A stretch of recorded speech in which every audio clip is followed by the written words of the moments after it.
Mga bus terminals naman sa Dagupan City inspeksyon bilang bahagi ng pinaigting na seguridad ngayong Semana Santa. Nagbabalik para sa balitang yan kasama natin Idol Denise Brillante.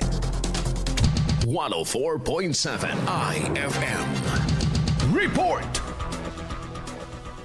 Nagsagawa ng inspeksyon sa mga bus terminal ang Dagupan City Police Office kahapon Marso 31 bilang bahagi ng pinaigting na seguridad para sa Semana Santa at Ligtas Sumvac 2026. Ayon sa DCPO City Director Police Colonel Arnold P. Solomona, inilatag ang Police Assistance Desk at Police Personnel Deployment sa mga terminal upang matiyak ang kaligtasan ng publiko ngayong Semana Santa.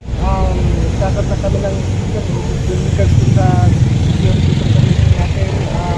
Pilitin natin yung mga posting natin, yung police assistance desk, yung kumpleto yung tao, yung check po nila, yung mga hindi pang kailangan hanggang sa natapos po yung summer vacation.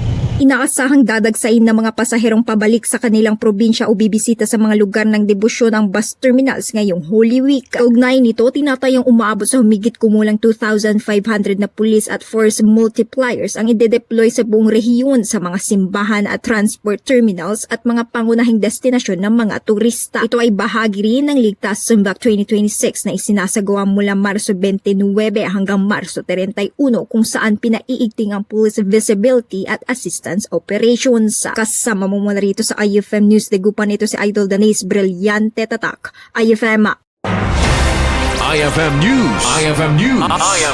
IFM News.